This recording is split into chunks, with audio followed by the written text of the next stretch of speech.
আসসালামু আলাইকুম। শুরু করছি ইলমা বেহরোজের উপন্যাস পদ্মজা, পর্ব ৪৫। দেখতে দেখতে চলে এসেছে শীতকাল।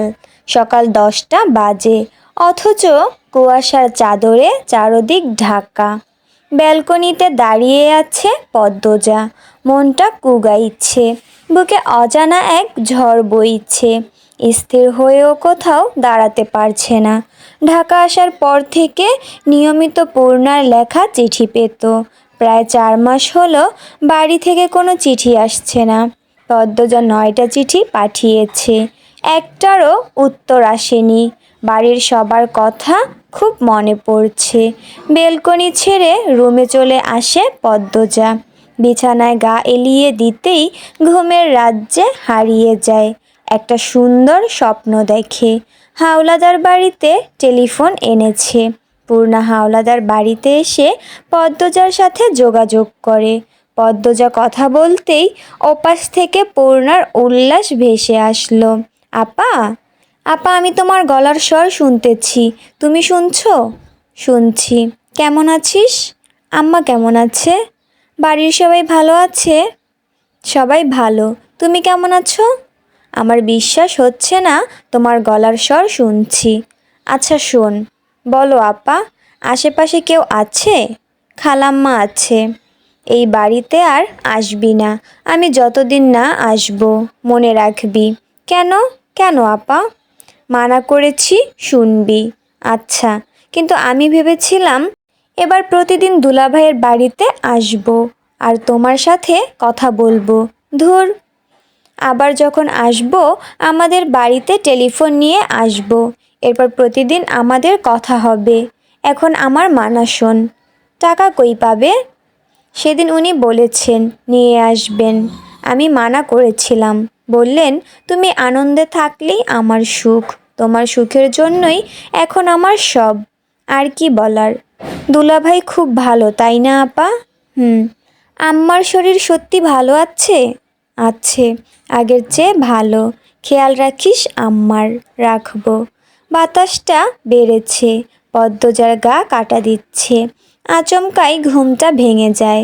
চট করে উঠে বসে। হাতের দিকে তাকিয়ে দেখলো টেলিফোন নেই। একদম বাস্তবের মতো অনুভূতি হচ্ছিল। পদ্মজা দেয়াল ঘড়িতে দেখে 11টা বাজে। টেলিফোন পুরো দেশে হাতে গোনা কয়েকজনের বাসায় আছে। সেখানে গ্রামে টেলিফোনে যোগাযোগ করা যাবে ভাবা হাস্যকর। পদ্মজা বিছানা ছেড়ে ড্রয়িং রুমে আসে। কপালে হাত দিয়ে দেখে গায়ে জ্বর এসেছে। পূর্ণার সাথে কথা বলতে ইচ্ছে করছে। সে দীর্ঘশ্বাস ছাড়ল। রান্নাঘরে যেতে যেতে ডাকলো, মোনা। পরক্ষণেই মনে পড়ল মোনা বাসায় নেই। 2 দিন আগে বাড়িতে গিয়েছে। খুব একা লাগছে তার। সব কিছুই রান্না করা আছে, আর কি রাঁধবে? 1 কাপ চা বানিয়ে খাওয়া যায়। পদ্মজা 1 কাপ চা নিয়ে ড্রয়িং রুমের জানালার পাশ ঘেঁষে বসলো। গ্রামের সোনালি দিনগুলোর কথা মনে পড়ছে। মোর্শেদ প্রথম যেদিন সোয়েটার কিনে দিয়েছিলেন, সেই দিনটার কথা মনে পড়ছে। সকাল সকাল উঠে খেজুরের রস দিয়ে পিঠে খাওয়া, কত লোভনীয় সেই দিনগুলো। কলিং বেল বেজে উঠল। অসময়ে কলিং বেল শুনে পদ্মজা অবাক হলো। আমির তো এখন আসবে না। 2 ঘন্টা আগেই বের হলো। তাহলে কে এসেছে? গায়ে শাল টেনে নিল সে। এরপর দরজা খুলল। দরজার সামনে আমির দাঁড়িয়ে আছে। পদ্মজা অবাক হয়ে জানতে চাইল, এত দ্রুত? তৈরি হও, বাড়িতে যাব। পদ্মজা চোখের পলক ফেলে আবার তাকালো। বলল, বাড়িতে মানে অলন্দপুর? আমির দরজা লাগিয়ে দিয়ে বলল, দ্রুত যাও, শাড়ি পাল্টাও। পদ্মজার উৎকণ্ঠা। হুট করে যে, কোনো খারাপ খবর? আমির হেসে বলল, তেমন কিছুই না। কয়দিন ধরে দেখছি মন খারাপ করে বসে থাকো, তাই হুট করে যাওয়ার কথা ভাবলাম। তোমার কলেজ তো শীতের বন্ধই আছে। আমি 1 সপ্তাহের জন্য ম্যানেজারকে সব বুঝিয়ে দিয়েছি। আর আলমগীর ভাইয়া এসেছে। কোনো চিন্তা নেই। এবার দ্রুত যাও। ট্রেন 12টায়। আজকের শেষ ট্রেন কিন্তু এটাই। আমি তৈরি আছি। শুধু লাগেজে 2-3টা শার্ট ঢুকিয়ে নিলেই হবে। পদ্মজা আর কিছু বলল না, ছুটে যায় 2 তলায়। তার হৃৎপিণ্ড খুশিতে দামামা বাজাচ্ছে। 10 মিনিটের ব্যবধানে শাড়ি পাল্টে লাগেজও গুছিয়ে ফেলে। দুজন বেরিয়ে পড়ে। গন্তব্য অলন্দপুর। দীর্ঘ 8 মাস পর জন্মস্থান, জন্মদাত্রী, জন্মদাতা, ভাই বোন সবাইকে দেখতে পাবে পদ্মজা। ভেতরে ভেতরে উত্তেজনা এতটাই কাজ করছে যে শীতের প্রকোপ টের পাচ্ছে না সে। কেবিনে ঢোকার পর থেকে বারবার এক কথাই বলে চলেছে পদ্মজা, কতদিন পর যাচ্ছি, আম্মা হুট করে আমাকে দেখে জ্ঞান না হারিয়ে ফেলে। পূর্ণা নিশ্চিত জ্ঞান হারাবে। আমির হাসল। পদ্মজার এক হাত মুঠোয় নিয়ে বলল, আসো গল্প করি। পদ্মজা তাকালো। তার চোখ দুটি হাসছে, চিকমিক করছে। সে প্রশ্ন করল, আলমগীর ভাইয়া আমাদের বাসায়ই উঠবেন? না, অফিসেই থাকবে। রানী আপা ভালো আছে? কিছু বলেছে? আমির চুল ঠিক করতে করতে ব্যথিত স্বরে বলল, ওর জীবনটা নষ্ট হয়ে গেছে, বাচ্চা নষ্ট করতে দিল না, এরপর মৃত বাচ্চা জন্ম দিল, এখন অবস্থা আরও করুণ, ঘরেই বন্দি। ইস, খারাপ লাগে ভাবলে, মানুষের কপাল এত খারাপ কি করে হয়। মোড়ল বাড়ির সড়ক দেখা যাচ্ছে। পদ্মজা খুশিতে আত্মহারা। দ্রুত হাঁটছে। সে কখনো বাহারি শাড়ি বোরকা পরে না, আজ পরেছে। শাড়ি বোরকা দুটোতেই ভারী কাজ, চকচক করা ছোট বড় পাথর। দেখলে মনে হয় হীরা পান্না চিকচিক করছে। সে তার মাকে দেখাতে চায় সে কতটা সুখী। কোনো কমতি নেই তার জীবনে। মোড়ল বাড়ির গেট ধাক্কা দিয়ে ভিতরে ঢুকতেই সব আনন্দ উল্লাস নিভে যায়। পূর্ণপ্রেমা দাঁড়িয়ে আছে। দুজনকে চেনা যাচ্ছে না, শুকিয়ে কয়লা হয়ে গেছে, চোখ গর্তে ঢুকে গেছে, গাল ভাঙা, গায়ে শুধু হাড্ডি। মনে হচ্ছে কতদিন অনাহারে কাটিয়েছে। পূর্ণা পদ্মজাকে দেখেই আপা বলে কেঁদে উঠল। ছুটে না এসে মাটিতে দপ করে শব্দ তুলে বসে পড়ল। প্রেমা দৌড়ে এসে পদ্মজাকে জড়িয়ে ধরে, কাঁদতে থাকলো। পদ্মজা বাকরুদ্ধ, অজানা আশঙ্কায় গলা শুকিয়ে আসছে। চোখ দুটো খুঁজতে থাকলো মাকে। পদ্মজা আমিরের দিকে তাকালো। আমিরের চোখ অস্থির। পদ্মজা প্রেমার মাথায় হাত বুলিয়ে দিল। আর চোখে দেখে পূর্ণা হাউমাউ করে কাঁদছে। কেন আসছে না ছুটে? কিসের এত কষ্ট ওর? পদ্মজা এগিয়ে আসে, পূর্ণাকে টেনে তুলে ক্ষীণ স্বরে বলল, এত শুকিয়েছিস কেন? আম্মা, আম্মা ভালো আছে? আপা, আপারে বলে পদ্মজাকে শক্ত করে জড়িয়ে ধরল পূর্ণা। পদ্মজা ঘরের ভেতর তাকায়। কয়েক জোড়া চোখ তার দিকে তাকিয়ে আছে। অজ্ঞাত ভয়ে গলা দিয়ে কথা আসছে না তার। পূর্ণাকে এক হাতে জড়িয়ে ধরে ঘরের ভিতর ঢুকলো পদ্মজা। সদর ঘরে চেনা অনেকগুলো মুখ, প্রতিবেশী সবাই। আপন মানুষগুলো কোথায়? পদ্মজা আরও 2 পা এগিয়ে আসে। উঠান থেকে মঞ্জুরার কণ্ঠ ভেসে আসে, পদ্ম আইছে, পদ্ম। সদর ঘরের মধ্যখানে পাটিতে শুয়ে আছেন হেমলতা, গায়ের ওপর কাঁথা, মেরুদণ্ড সোজা করে শুয়ে আছে। গোলাপ জলের ঘ্রাণ চারপাশে। পদ্মজার বুকের হাড়গুলো যেন গুঁড়ো গুঁড়ো হতে শুরু করলো। বুকে এত ব্যথা হচ্ছে। সে হেমলতার পাশে বসলো, নিস্তরঙ্গ গলায় ডাকলো, আম্মা, ও আম্মা। হেমলতা পিট পিট করে তাকান। চোখ দুটি ঘোলা, গাল ভেঙে গেছে। চোখ দুটি গভীর গর্তের আড়ালে হারিয়ে যাওয়ার পথে। পদ্মজার দিকে তাকিয়ে আবার চোখ সরিয়ে নিলেন, চিনতে পারলেন না। পদ্মজা হেমলতার এক হাত মুঠোয় নিয়ে চুমো দিল। 2 ফোঁটা জল গড়িয়ে পড়ে হেমলতার হাতে। তাতেও হেমলতার ভ্রূক্ষেপ নেই। তিনি নিজের মতো ঘরের ছাদে তাকিয়ে আছেন। মঞ্জুরা সদর ঘরে ঢুকেই বিলাপ শুরু করেন মাত্র। পদ্মজা জোরে চেঁচিয়ে উঠল, চুপ করো, কেউ কাঁদবে না, চুপ করো। সবার কান্না থেমে যায়। পদ্মজা হেমলতাকে বলল, ও আম্মা, কথা বলো।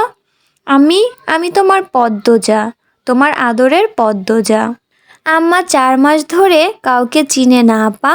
পূর্ণা ডুকরে কেঁদে উঠল। পদ্মজার চোখ পড়ে সদর ঘরের কোণে। মুর্শিদ কপালে হাত দিয়ে বসে আছেন। মানুষটাকে চেনা যাচ্ছে না একদমই। পিঠের হাড্ডি ভেসে আছে। পদ্মজা বাকহীন হয়ে পড়েছে। কিছু বলবে নাকি কাঁদবে? বুকে কেমন যেন হচ্ছে। শরীরের শক্তি কে যেন শুষে নিয়েছে। পদ্মজা 2 হাতে হেমলতার মাথা তুলে ধরল। হেমলতা তাকান, নিষ্প্রাণ চাহনি। হেমলতার মাথাটা পদ্মজা বুকের সাথে জড়িয়ে ধরে। আকুল ভরা কণ্ঠে বলল, একবার কথা বলো আম্মা, একবার 2 হাতে জড়িয়ে ধরো। হেমলতার হাত দুটো নেতিয়ে আছে মাটির ওপর। পূর্ণা খেয়াল করে হেমলতার হাত দুটি কাঁপছে। চেষ্টা করছে পদ্মজাকে জড়িয়ে ধরার, কিন্তু পারছেন না। তাহলে কি পদ্মজাকে চিনতে পেরেছেন? পদ্মজা কাঁদতে থাকলো। অনেকে অনেক কিছু বলছে, কারো কথা কানে ঢুকছে না। শুধু বুঝতে পারছে এই পৃথিবীর বুক থেকে তার মা হারিয়ে যাচ্ছে। হারিয়ে যাচ্ছে হেমলতা, হারিয়ে যাচ্ছে তার কল্পনার রাজ্যের রাজরানী।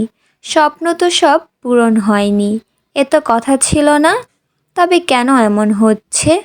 পদ্মজার বুক ছিঁড়ে যাচ্ছে। যন্ত্রণায় সারা শরীর বিষিয়ে যাচ্ছে। কাপা ঠোঁটে হেমলতার পুরো মুখে চুমু খেলো পদ্মজা। ভারী করুণভাবে বলল, ও আম্মা, কোথায় হারালো তোমার তীক্ষ্ণ দৃষ্টি, ঝাঁঝালো কণ্ঠ? কেটে যায় অনেকটা মুহূর্ত।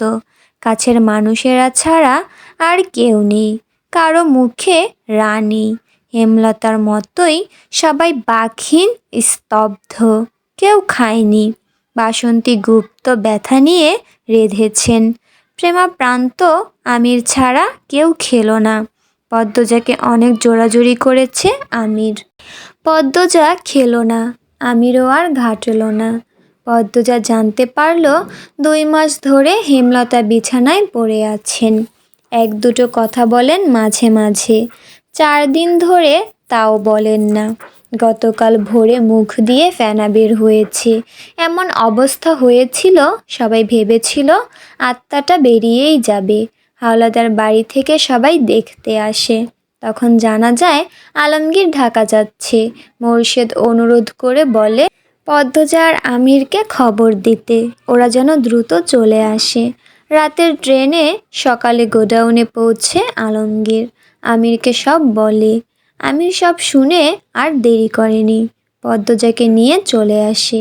পথে কান্নাকাটি করবে তাই কিছু বলেনি। পদ্মজা এত সব জেনে কিছু বলল না। অভিমানের পাহাড় তৈরি হয়েছে মনে। কারো কথা শুনতে ইচ্ছে করছে না। সারাক্ষণ চেষ্টা করছে হেমলতার সাথে কথা বলার। হেমলতা কিছুতেই কথা বলছেন না। একটু আধটু পানির বেশি আর কিছুই খাচ্ছেন না।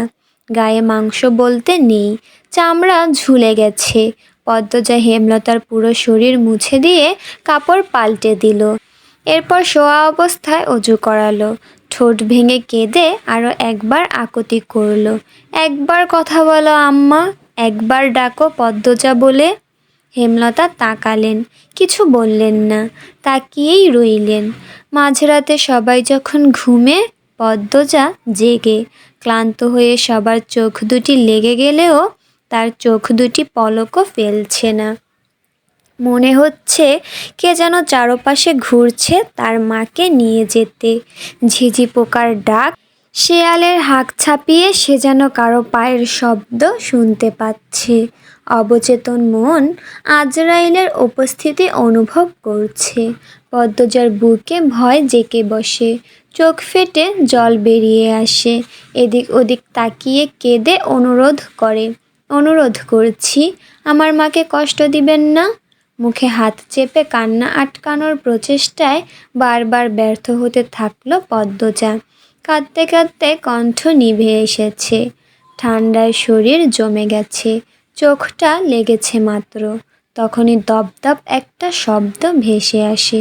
পদ্মজা চমকে তাকালো। হেমলতা হাত দিয়ে মাটি থাপড়াচ্ছেন, শরীর কাঁপছে। পদ্মজার নিঃশ্বাস থেমে যায়। হেমলতার এক হাত শক্ত করে ধরে কেঁদে উঠে বলল, আম্মা, আম্মা যেও না আমাকে ছেড়ে। ও আম্মা, আম্মা, আমার কষ্ট হচ্ছে আম্মা, তোমার খুব কষ্ট হচ্ছে আম্মা, পায়ে পড়ি, আমাকে ছেড়ে যেও না আম্মা, আম্মা। পদ্মজা দ্রুত হেমলতাকে জড়িয়ে ধরে, হাউমাউ করে কাঁদতে থাকে। সবার ঘুম ছুটে যায়। একসাথে করুণ কান্নার স্বরে ভেসে ওঠে মোড়ল বাড়ি। পদ্মজা কাউকে অনুরোধ করে বলে, নিয়েন না আমার আম্মাকে, কষ্ট দিচ্ছেন কেন এত, আমার আম্মার কষ্ট হচ্ছে। আম্মা, ও আম্মা, আম্মা আমাকে ছেড়ে যেও না। পদ্মজা কাঁদতে কাঁদতে সূরা ইয়াসিন পড়া শুরু করলো। হেমলতা শেষবারের মতো উচ্চারণ করেন, লা ইলাহা ইল্লাল্লাহ মুহাম্মাদুর রাসূলুল্লাহ। শেষ নিঃশ্বাস ত্যাগ করে আত্মাটা বেরিয়ে যায়। শরীরের কাঁপাকাঁপি থেমে যায়। দেহটা শুধু পড়ে রয় পরিত্যক্ত বস্ত্রের মতো। পদ্মজা দেহটাকে খামচে জড়িয়ে ধরে আম্মা বলে চিৎকার করে উঠল। আশেপাশের সব বাড়ি থেকে মানুষ ছুটে আসে। পূর্ণা কাঁদতে কাঁদতে জ্ঞান হারায়। ফজরের আজান পড়ছে। আমির পদ্মজাকে হেমলতার থেকে ছাড়ানোর চেষ্টা করে। কিছুতেই প্রাণবিহীন দেহটা পদ্মজা ছাড়তে চাইল না, যেন তার ডাকেই ফিরে আসবে হেমলতা। এমন কি হতে পারে না? হেমলতা কথা বলে উঠলেন, আবার হাঁটলেন। পদ্মজাকে ধমকে বললেন, চুপ, এত কিসের কান্না, আমার মেয়ে হবে শক্ত আর কঠিন মনের, এত নরম হলে চলবে না। এটা শুধুই কল্পনা। আত্মা একবার দেহ ছেড়ে দিলে আর ফিরে আসে না, আপন ঠিকানায় ফিরে যায়। হেমলতা নামে মানুষটার আয়ুকাল এতটুকুই ছিল। তিনি ওড়াল দিয়েছেন পরকালে, রেখে গেছেন আদরের 3 কন্যা। আদরের কন্যাদের ছেড়ে তো কখনো দূরে থাকতে পারতেন না। এবার কিভাবে চলে গেলেন? তিনি নিশ্চয় মৃত্যুর সাথে কঠিন যুদ্ধ করেছেন, পেরে ওঠেননি। ভোরের আলো ফুটতেই পদ্মজা নিজেকে শক্ত করল। গোসল করে এসে কোরআন শরীফ নিয়ে বসল। হেমলতা বলতেন, মা বাবা মারা গেলে কান্নাকাটি না করে লাশের পাশে বসে কোরআন শরীফ পড়া ভালো, এতে করে কবরে আযাব থাকলে কম হয়। এই কথার কোনো সত্যতা নেই, তবে অনেক গ্রাম অঞ্চলের মানুষ এই কথাটি মনে প্রাণে বিশ্বাস করে। সে প্রতিটা অক্ষর পড়ছে আর কাঁদছে। জীবনের আকাশের 7 রঙা রংধনু নিভে গেছে, আর কখনো উঠবে না, কোনো দিন না। মোর্শেদ পাঞ্জাবির হাতা দিয়ে চোখের জল মুছছেন, আবার ভিজে যাচ্ছে। গোসলের পর হেমলতার মুখটা উজ্জ্বল হয়েছে, ঠোঁটের কোণে যেন হাসি লেগে আছে। পদ্মজা হেমলতার মৃতদেহের সামনে এসে দাঁড়ায়। সাদা কাপড়ে মোড়ানো লম্বা দেহটা দেখে বুকটা হাহাকার করে ওঠে। আকাশের দিকে তাকিয়ে বলে, আমি জানি তোমার রুহু আমার পাশেই আছে। এভাবে কথা না ভাঙলেও পারতে আম্মা, বলেছিলে কখনো কিছু লুকাবে না। বেহেশতে ভালো থেকো আম্মা, আমি পূর্ণা প্রেমা প্রান্তকে দেখে রাখবো। এরপর হাঁটু ভেঙে খাটিয়ার সামনে বসলো। হেমলতার কানের কাছে মুখ নিয়ে ফিসফিসিয়ে বলল, আল্লাহকে বলে খুব দ্রুত আমাকে নিতে এসো কিন্তু। আমির হিমেল সহ আরও 2 জন খাটিয়া কাঁধে তুলে নিল। কালিমা শাহাদাত বলতে বলতে তারা সামনে এগোয়। পূর্ণাকে 3 জন মহিলা ধরে রেখেছে। সে হাত পা দিয়ে ঝাঁপিয়ে চেষ্টা করছে ছোটার। তার ইচ্ছে হচ্ছে মৃতদেহটাই আঁকড়ে ধরে রাখতে। পদ্মজা মাটিতে বসে পড়ে, কি যেন বুক ফুঁড়ে বেরিয়ে যাচ্ছে। আম্মা, আম্মা বলে 2 হাতে মাটি খামচে ধরে। মাটিতে মাথা ঠেকিয়ে বিড়বিড় করে, আমার আম্মাকে কষ্ট দিও না মাটি, একটুও কষ্ট দিও না। আমার আম্মাকে যত্নে রেখো, হীরার টুকরো তোমার বুকে ঘুমোতে যাচ্ছে। কষ্ট দিও না, কষ্ট দিও না। আর কাঁপানো শীতে কাঁপছে পদ্মজা। সন্ধ্যা থেকে খুব ঠান্ডা পড়েছে। এক কাপড়ে মাটিতে মা একা আছে ভেবে পদ্মজার অশান্তি হচ্ছিল। তাই কম্বল নিয়ে রাতের বেলা ছুটে আসে মায়ের কবরে। সদ্য হওয়া কবরের কাঁচা মাটির ঘ্রাণ আসছে। পদ্মজা কম্বল দিয়ে মায়ের কবর ঢেকে দিল। এরপর দুই হাতে জড়িয়ে ধরে কাঁদতে কাঁদতে বলল, আম্মা, মনে আছে তোমার, যখন আমি ছোট অনেক, আব্বা আমার গায়ের কম্বল নিয়ে গিয়েছিল, তখন তুমি তোমার শাড়ির আঁচল দিয়ে সারা রাত আমাকে জড়িয়ে ধরে রেখেছিলে, মনে আছে? আমাকে কেন সেই সুযোগ দিলে না? কেন বললে না তুমি মরণ রোগে আক্রান্ত? আমার জীবনে অভিশপ্ত আক্ষেপ কেন দিয়ে গেলে আম্মা? কেন পেলাম না আমার মাকে সন্তানের মতো আদর করার সুযোগ? কোন দোষে আমার সঙ্গ তুমি নিলে না? মৃত্যুর আগে নিজের মেয়ের সাথে এত বড় অনাচার করে গেলে আম্মা, বিশ্বাসঘাতকতা করলে। আমি তো তোমাকে অন্ধের মতো বিশ্বাস করতাম, কখনো কোনো বিষয়ে জোর করিনি, জোর করে জানতে চাইনি। আমি বিশ্বাস করতাম তুমি সব বলবে আমায়। তুমি নিজে আমাকে বারবার বলেছ তোমার জীবনের এক বিন্দু অংশ থাকবে না যা আমাকে বলবে না। তবে কেন সেই কথা রাখতে পারলে না? আমার কষ্ট হচ্ছে আম্মা, তুমি অনুভব করছো আমি তোমার বুকে শুয়ে অভিযোগ তুলছি? তুমি আমার সাথে বিশ্বাসঘাতকতা করেছো, আমার কাছ থেকে কেড়ে নিয়েছো 10 মাস। তুমি পারতে আমাকে বলতে, তুমি পারতে আমাকে বিয়ে না দিয়ে নিজের কাছে রাখতে, তুমি পারতে আমাকে আরও 10 মাস আমার মায়ের সঙ্গ দিতে। আমি এত আক্ষেপ নিয়ে কি করে বাঁচব আম্মা? কয়েকটা শিয়াল দূরে দাঁড়িয়ে আছে। মাঝরাতে কবরে ঝাঁপিয়ে পড়ে কেউ কাঁদতে পারে এমনটা হয়তো কখনো দেখেনি তারা। পদ্মজা হেমলতার কবরে হাত বুলিয়ে দিচ্ছে আর অশ্রু বিসর্জন করছে। আত্মহত্যা পাপ না হলে হয়তো এই পথেই বেছে নিত সে। মোর্শেদ আমির টর্চ নিয়ে পদ্মজাকে খুঁজতে খুঁজতে কবরে আসে। হেমলতার কবর দেখে মোর্শেদ দুর্বল হয়ে পড়েন। পদ্মজার সাথে তিনিও কাঁদতে থাকেন। আমিরের শব্দ ভাণ্ডারে সান্ত্বনা মজুদ নেই। সে সাহস করতে পারল না কথা বলার। কান্না থামিয়ে পদ্মজা মুখস্থ সূরা ইয়াসিন পড়তে থাকলো। সে চায় না তার মায়ের বিন্দুমাত্র কষ্ট হোক কবরে। সন্তানের আমল নাকি পারে মৃত মা বাবার শাস্তি কমাতে। যদি কোনো পাপের শাস্তি হেমলতার আমলনামায় থেকে থাকে তা যেন মুছে যায় পদ্মজার কণ্ঠের মধুর স্বরে। ধীরে ধীরে পদ্মজার কণ্ঠ কমে আসে, ঠান্ডায় জমে যায়, চোখের মণির রং পাল্টে যায়। আমির দ্রুত পদ্মজাকে কোলে তুলে নিল। এরপর মোর্শেদকে বুঝিয়ে শুনিয়ে বাড়িতে নিয়ে আসে। হেমলতা পড়ে রইলেন একা একা। শিয়ালগুলি একসাথে চেঁচিয়ে উঠল, মৃত্যুর মতো সত্য আর নেই। জন্মালে মৃত্যুর স্বাদ উপভোগ করতেই হবে। হেমলতার ঘরে পদ্মজা আর পূর্ণা বসে আছে, দরজা বন্ধ করে। পুরো বিছানা জুড়ে হেমলতার পরনের কাপড় চোপড়। এসবই শেষ স্মৃতি। পূর্ণা দুটো শাড়ি বুকের সাথে জড়িয়ে ধরে থেমে থেমে কাঁদছে। পদ্মজা মাটিতে বসে আছে, উস্কো খুস্কো চুল। পূর্ণা আর কাঁদতে পারছে না, বুক ফেটে যাচ্ছে, তবুও শব্দ বেরোচ্ছে না। পদ্মজা হেমলতার চুড়ি দুটো হাতে নিয়ে বলল, আম্মা বলে এখন কাকে ডাকবো? পূর্ণা, আমাদের আম্মা কই গেল? পূর্ণা বিছানা থেকে নেমে আসে, পদ্মজাকে জড়িয়ে ধরে ভাঙা স্বরে বলল, আল্লাহ কেন এমন করলো আপা? আমাদের প্রতি একটু দয়া হলো না? এই ঘরটায় আর আসবে না আম্মা। আপা, আম্মা আসে না কেন? আপা, আমার শ্বাস নিতে কষ্ট হয়, আমাকে মেরে ফেলো। কাঁদিস না বোন, আমাদের সবার আবার দেখা হবে পরকালে। এরপর আর মৃত্যু নেই, অনন্তকাল একসাথে থাকবো, ঠিক দেখা হবে। পালঙ্কের ওপর একটা পুরনো খাতা। পদ্মজা হাত বাড়িয়ে নিল। পূর্ণা এই খাতার প্রতিটি অক্ষর আগেই পড়েছে, তাই আর ঘাটল না।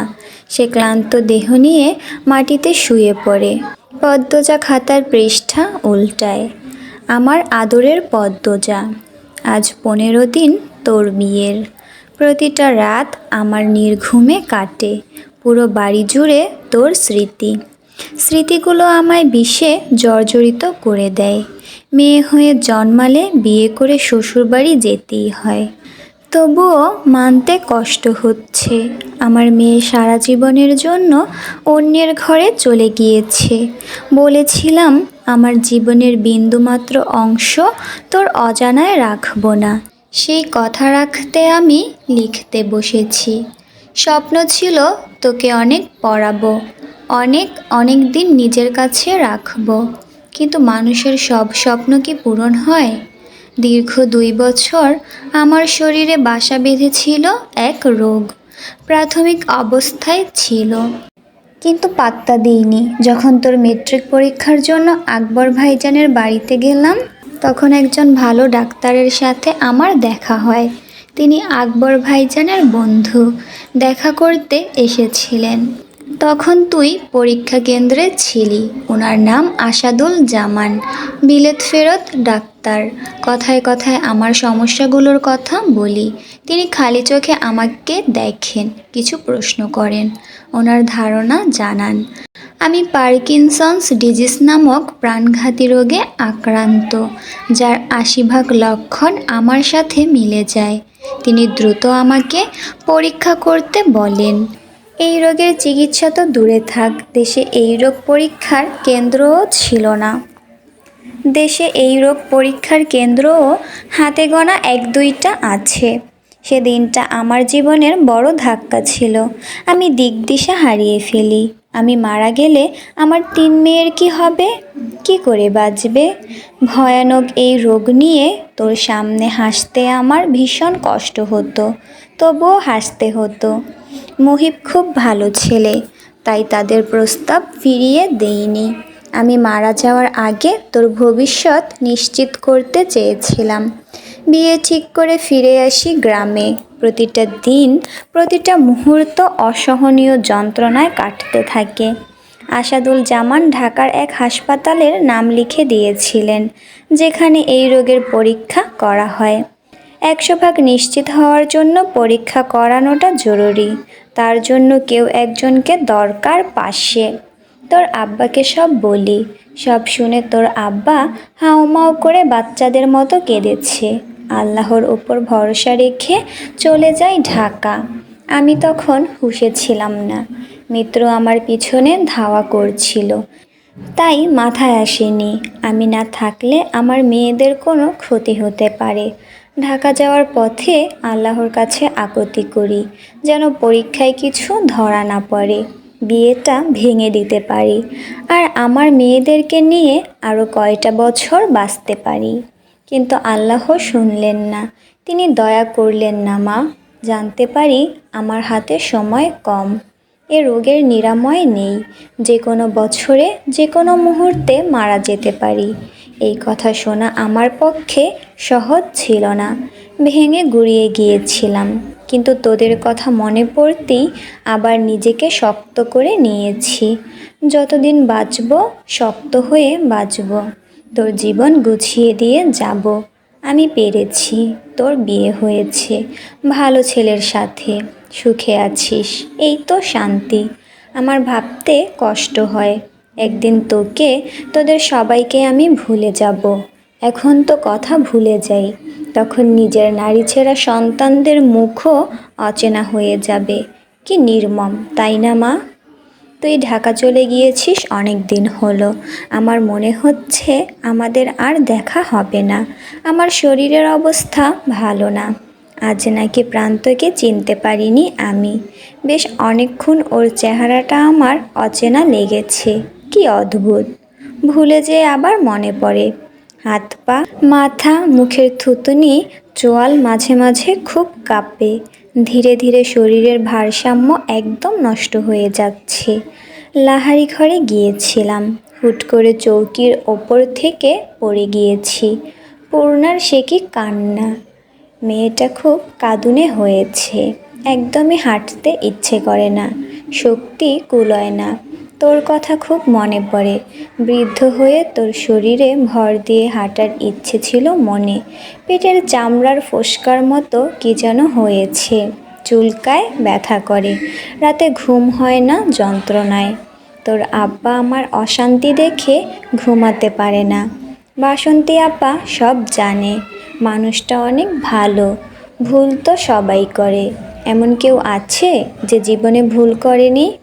বাসন্তী আপার রান্না নাকি অনেক মজার হয়, খুব ভালো ঘ্রাণ হয়, প্রান্তপ্রেমা সারাক্ষণই বলে। কিন্তু আমি সেই ঘ্রাণ পাই না, ঘ্রাণ শক্তিটাও লুপ্ত হয়ে গেছে। কয়দিন ধরে টয়লেটও হচ্ছে না, খাবার গিলতে পারি না। কোন পাপে এমন করুণ দশা হলো আমার? বোধহয় আর শক্তি পাবো না লেখার। পুরনো সব কিছু স্থায়ীভাবে ভুলতে আর কতক্ষণ? সব লক্ষণ তো জেগেই বসেছে শরীরে, বাকি শুধু দুনিয়াটাকে ভুলে যাওয়া। আজ সারা রাত জেগে আরও কিছু কথা লিখতে চাই। সেদিন আমি জলিল আর মজনুর ছেলেকে খুন করেছি। সৈয়দ তার আগেই খুন হয়ে গিয়েছিল। আটপাড়ার বড় বিলের হাওরের টিনের ঘরে ওরা তিনজন সবসময় জুয়া খেলে, গাঁজা খায়।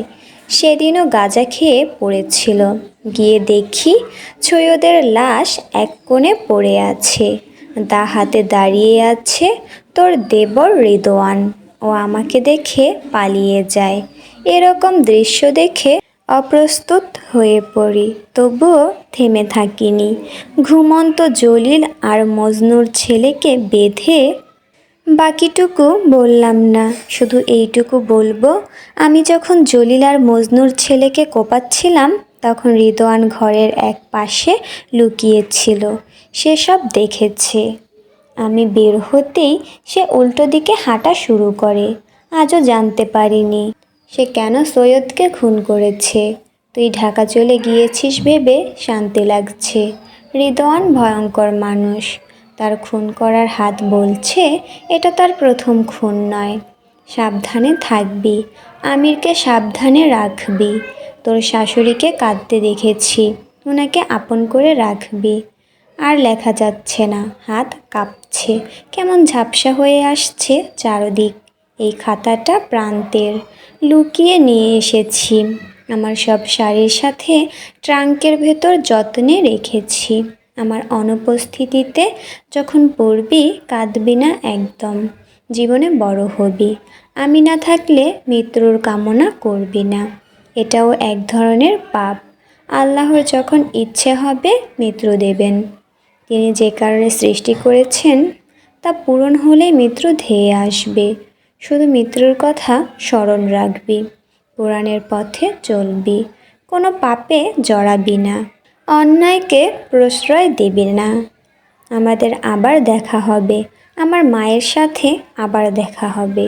তুই তো আমার মা, আমার পদ্মজা, আমার 7 রাজার ধন, আমার 3 কন্যা, আমার অহংকার, আমার বেহেশত। ভালো থাকবি, খুব ভালো থাকবি। মা কিন্তু দেখব, কান্নাকাটি করতে দেখলে ওপারে আমার শান্তি হবে না, তাই কাঁদবি না। আল্লাহ হাফেজ। পড়া শেষ হতেই খাতাটা বুকের সাথে জড়িয়ে ধরে পদ্মজা। হাত পা ছুঁড়ে আম্মা আম্মা বলে কাঁদতে থাকে। তার আর্তনাদে চারদিক স্তব্ধ হয়ে যায়। পদ্মজার মাথার ছায়া এভাবেই হারিয়ে যায়।